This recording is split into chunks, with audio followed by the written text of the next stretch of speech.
Ayman, let's switch to kind of our next topic or linked topic, which is the title. Has crossover boxing jumped the shark? And I asked this because there was a huge build-up to Fury against Jake Paul earlier this year. Massive event, great for our channel. Did massive numbers on pay-per-view. I imagine this will do similar, if not better, because it's in UK appeal, UK time zone.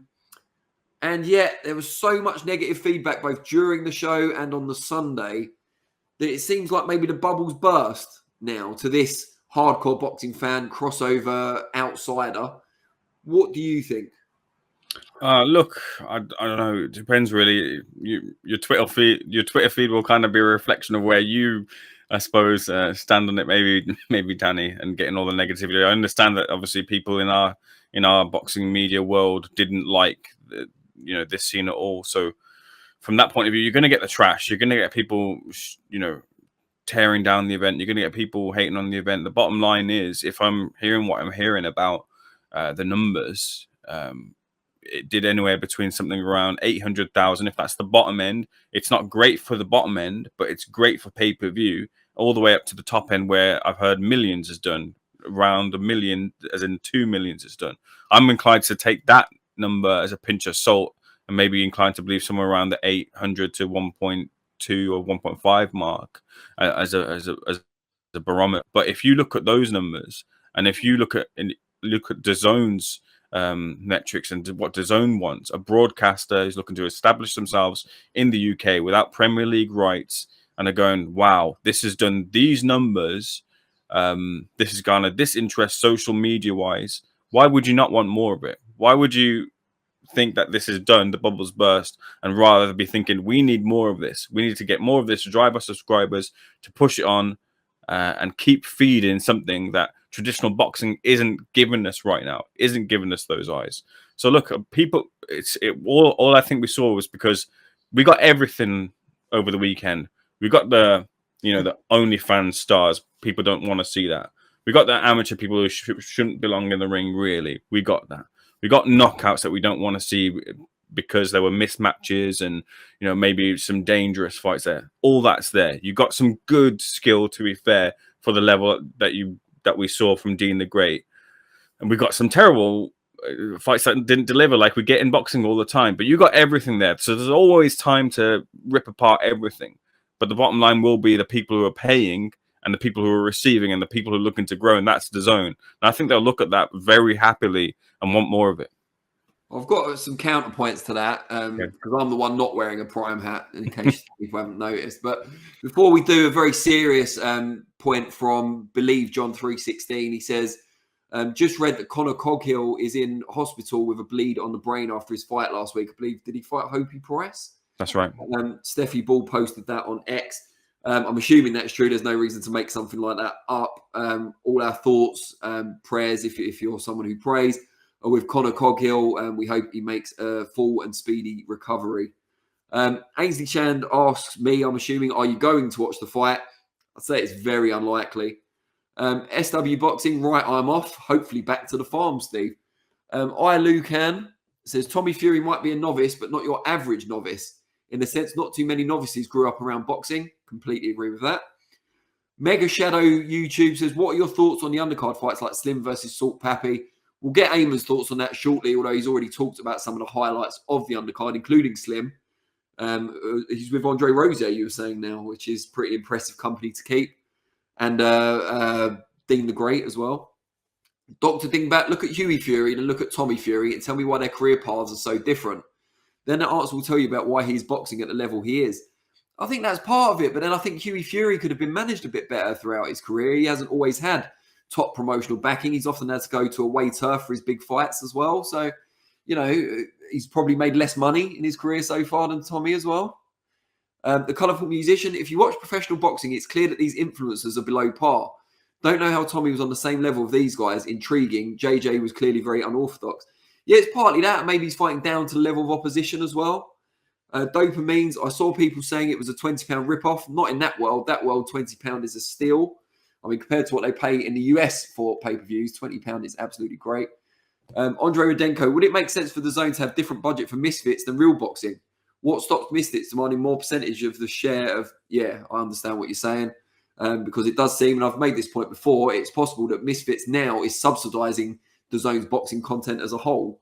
We don't know that for sure though. Ainsley Shand is asking me to watch just 3 rounds.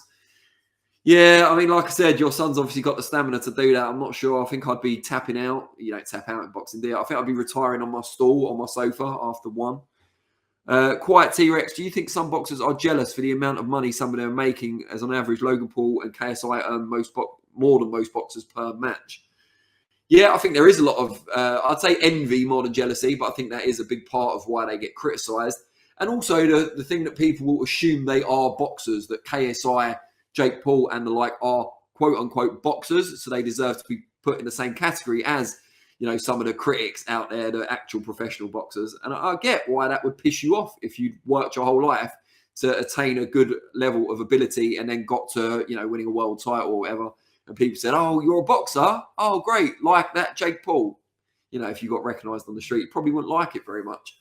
But just to counter some of what Ayman was saying there about, you know, DAZN being happy with the product and the rumoured pay-per-view buys, if a show does, you know, a normal boxing show does 250,000 pay-per-view buys, but the main event is absolutely amazing, gripping, edge-of-the-seat stuff, you would expect a rematch between those 2 fighters headlining a pay-per-view to do even more figures and greater live attendance as well. It's just logic.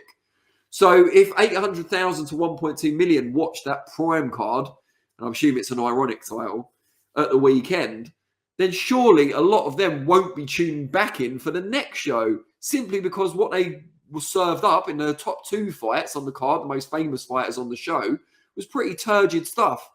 You know, unless you think they've watched Slim and Dean the Great and some of the better undercard performers, I thought, actually, that's the sort of boxing I want to see. I'll be back next time. The other thing that annoyed me as well, and the price point's really good. That's a definite tick in the Misfits crossover boxing column. But one thing that annoyed me, it seemed like the main event didn't start till nearly midnight. I mean, we're criticising boxing promoters in traditional boxing all the time for late night main events. And when we do that, it's usually about 11 o'clock. You know, they've made a point of saying that the Dan Aziz and Joshua Buatsi main event this weekend, the ring walks will start at 9:45 local time. And we'll be talking about that fight a bit later on. But, you know, if we're criticising people for that, how can we then say, but it's all right when Misfits do it? Is it a different audience maybe that stay up a lot later? That I can accept. But I just think that if you're DAZN or you're a fan and you're one of the 800,000 to 1.2 million, what was there on that card that's going to get you to come back if you were on the fence?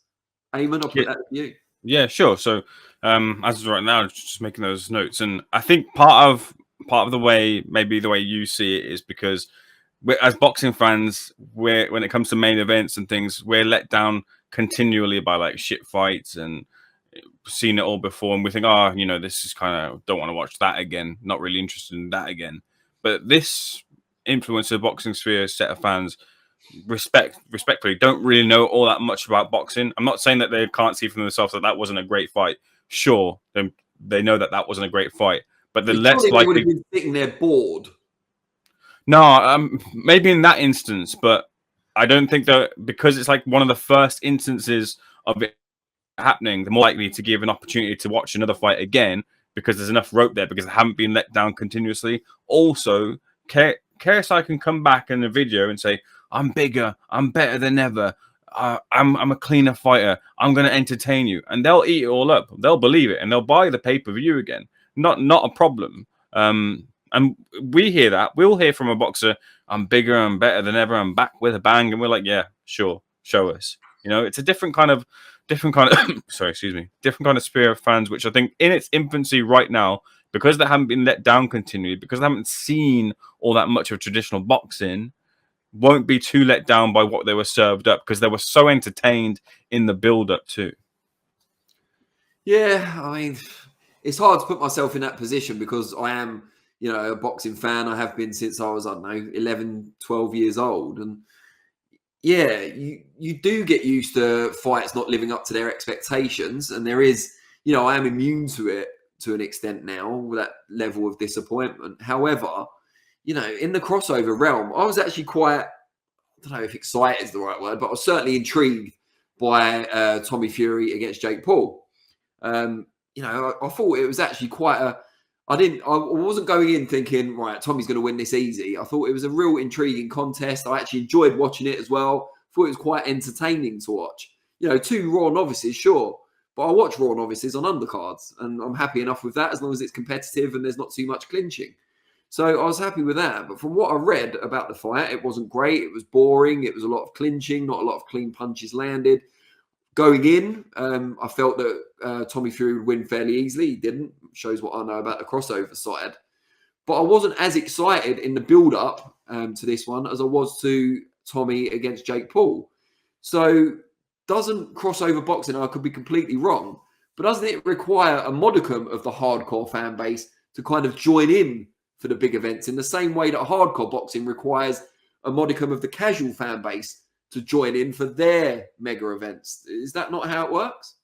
I really don't think so. Remember that these fans are watching. They're watching what they're watching because they follow and love and have a link with the influencers that they've followed and loved and watched throughout the years through all their content. I don't think they really care what they're doing. They've bought tickets to boxing. They've bought tickets to charity football, low level football, charity football again, whatever it is, to KSI's music. No disrespect to KSI, but it doesn't do anything for me. It's not exactly what I like either. But it goes multi-platinum or whatever. And just to expose Ayman, as we're talking about music, he didn't recognise Bugsy Malone at the KSI fight.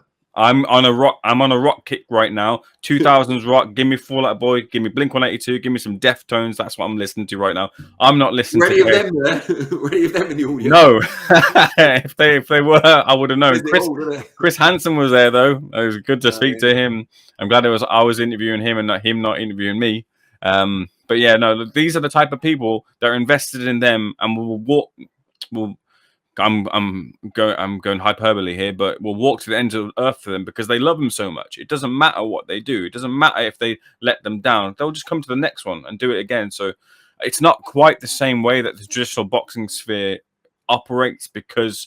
And that's a trick, by the way, just as you were mentioning beforehand. That's a trick that people miss, and that's why the Furies have been so savvy because they know what to say and they know what to do to keep themselves in the headlines. Boxers, for the most part, don't understand how to cut a promo, don't understand how to sell themselves, don't understand to be brutal. They're a product on the shelf, don't know how to sell themselves and get people in their hands. And that's an issue that they're forever missing, a trick that they're forever missing and needs to be learnt by this from what they're seeing last weekend.